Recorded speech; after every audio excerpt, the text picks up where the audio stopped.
La création de l'entreprise, c'était 1920. Oui. Par 1920. Par votre grand-père. Par mon grand-père.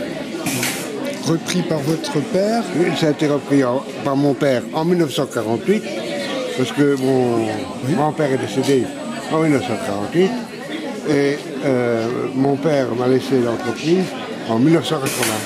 Et donc moi j'ai été de 1980 jusqu'à 2001.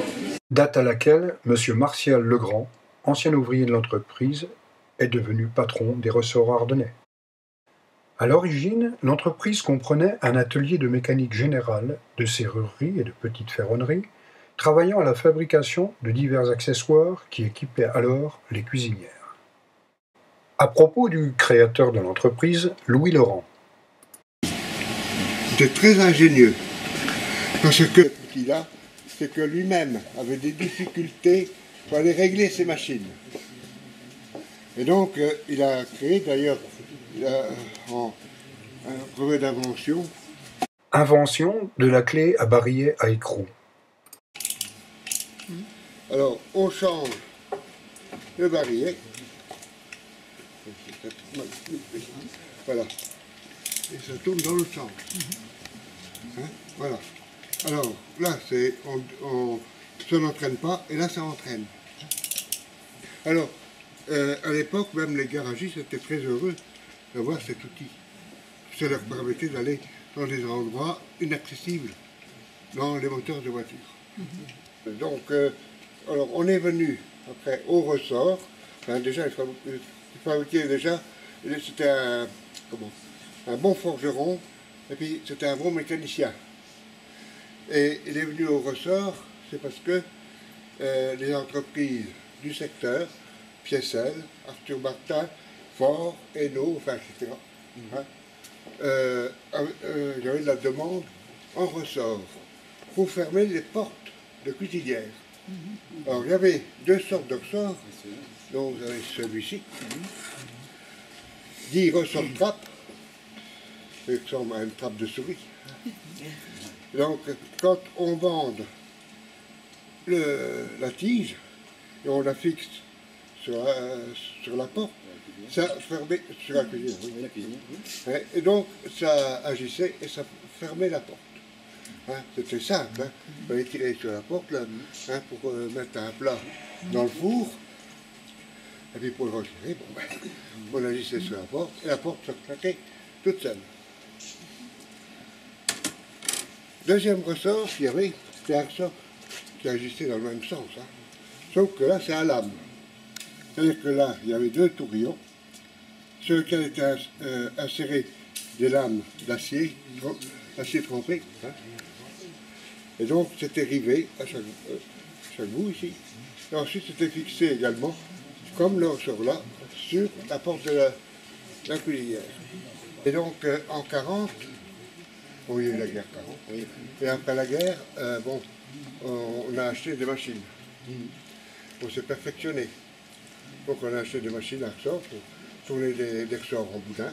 On a acheté un four pour le traitement, parce qu'un ressort doit subir un traitement, parce que quand on fabrique un ressort, soit de torsion ou de compression, hein, quand on le tourne, on dépasse la limite de l'élasticité du fil, qui contient un certain pourcentage en carbone. Et donc, quand il est formé, on peut le déformer facilement. Après l'enroulement? Alors, après l'enroulement, on le passe au four, de l'ordre de 230-240 degrés. 280? Même 280. Pour lui redonner son élasticité, au départ, que le fil avait avant de former le ressort. Donc il retrouve ses capacités antérieures. Parce qu'un ressort comme ça, vous voyez, un ressort de compression, hein, vous le roulez, si vous ne le passez pas au four, vous allez travailler 10 fois, il va perdre 10 000. Vous voyez? Que là, en le passant au four à 280 degrés pendant 1 heure, hein, donc là, il garde son élasticité. Et donc ça l'empêchera de s'avachir. Oui, ça va chier. Voilà. Donc obligatoirement, tous les ressorts passent dans le four.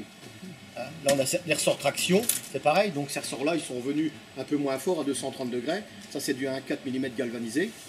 Hein, donc, ça permet que, bon, un ressort comme ça, il y a une limite, un taux de fatigue à ne pas dépasser. Si on peut tirer là, on ne peut pas tirer là. Sinon, les spires, ils ne vont pas se recoller. Donc, chaque ressort a un taux de fatigue à ne pas dépasser. Et alors, voilà le ressort là.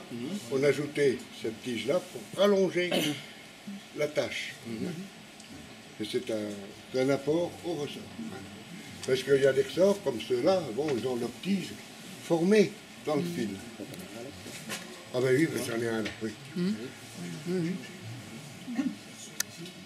Et quand moi je suis arrivé donc en 79, Oh, mais t'en as fait on en 10 faisait 000. comme 10 à 15 000 par 15 mois. 000 par mois.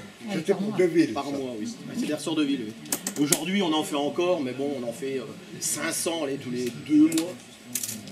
On travaille donc Là. la pièce de rechange en SAV. Celui-ci, c'est Arthur Martin. Comme tous les ressorts, là.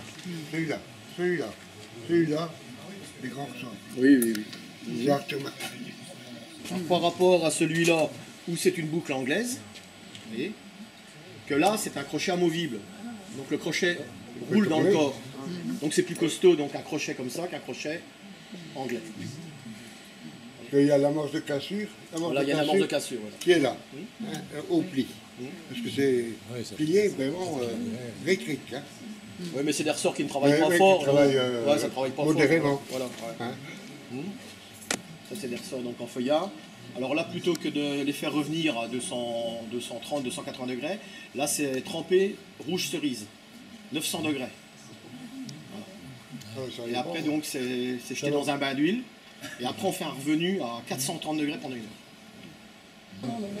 heure. Classe 1, classe B, Ah, les aciers, oui, les Classe aciers C. CSH, l'acier B, l'acier galvan. il y a l'acier galvanisé, et puis alors il y a les aciers inox, il y a les aciers trempants. Alors les aciers trempants, c'est comme le feuillard. Ben ça, voilà, ça c'est de l'XC75, c'est du trempant, ça. Voilà. On a fait aussi pour des particuliers. Par exemple, il y avait des gens qui avaient des portes de garage, il y avait un ressort. J'en ai rien à faire. Là, ouais. Bon, le ressort vient casser. Et une porte de garage coûte quand même assez cher. Donc, on leur faisait leur ressort. Suivant le modèle. Sûrement, ce qu'on ne va pas faire, c'est les ressorts de passage. L'épaisseur, il y a les galets d'enroulement, il y a l'axe, il y a le doigt d'enroulement, il y a les canons, et la coupe qui est sur le côté. Donc il est branché sur un côté.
Aujourd'hui, les ressorts ardennais fournissent plus de 600 clients.